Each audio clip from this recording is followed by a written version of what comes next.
Hey, Silas here. This is part 2 of this 6-part series. And in the first part, part 1, which I suggest you watch it for this, and if you've already watched it and you're coming here, welcome. If not, go check that out and come back, because we were setting up the concept of one, just concepts in general.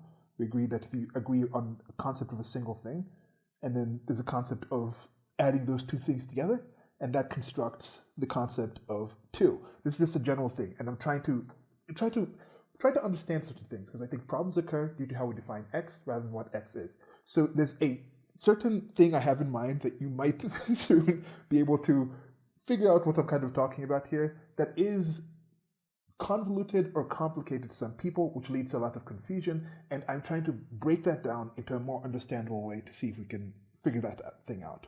Okay, so we agreed on that. The 1 plus 1 equals 2, 2 negative 1 equals 1. In certain cases. Now let's actually apply this. Let's put a practical application of this. Okay, so here you have one person, and then you add another person that equals two people, right? And that seems rather straightforward. I think we could agree with this, that would equal two people right here. You'd have these two people. They're still individual people, just like this 1 and 1 is still two individual things, two individual x's, whatever it is. It's independent x's, as here, the two circles equals the two circles together. Two separate circles. One circle equals two circles. One human being equals two human beings. You can call them two human beings in that kind of situation. You can call them a couple, you can call them a team. These two individual human beings still have their own capacities as individuals, but together they can do certain things. That construct of that team or that couple now has other aspects that we'd refer to, and we'd say, okay, that's two people did these things. That's a team of people that are doing something.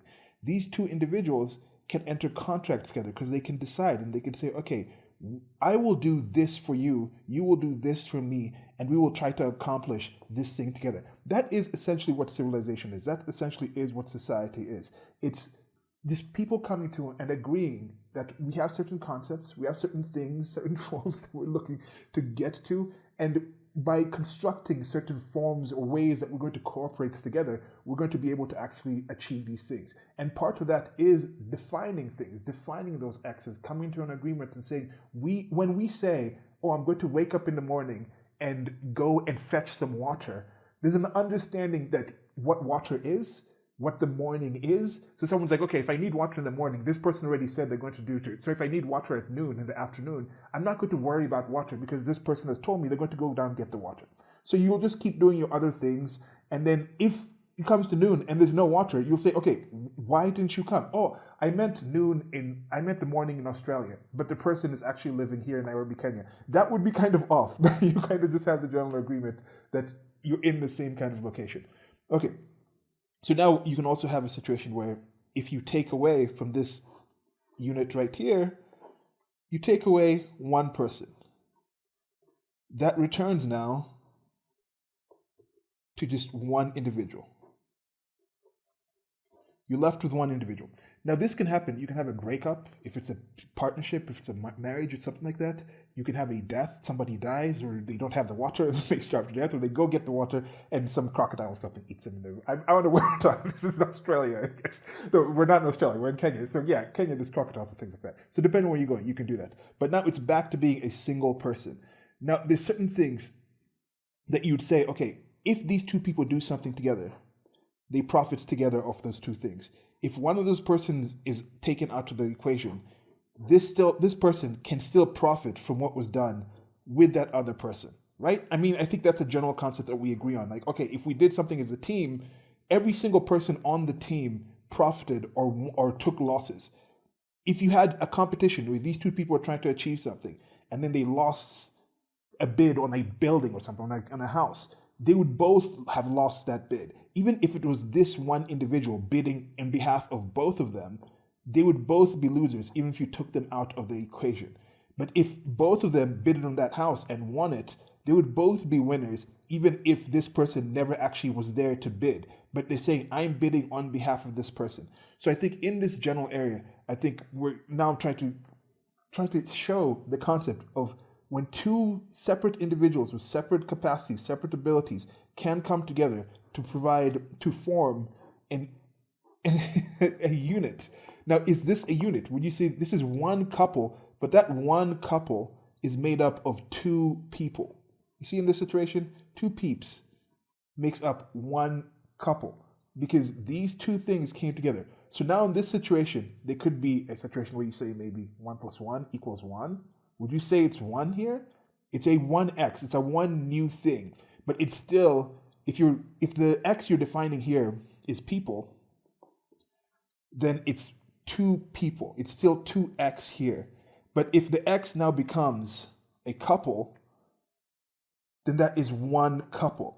So I think now there's some confusion when people start talking about these things. If people are talking about this and they still hold the individuals as primary to this whole discussion here, then I think people would understand you're looking at this as two people. But for some other people, they'll focus more on the couple and say, okay, right now we're only focusing on the couple. So for instance, they'll say, okay, if this is someone that comes from a long line of different people and things, let's say a race, and they'll say, oh, that's all just one race.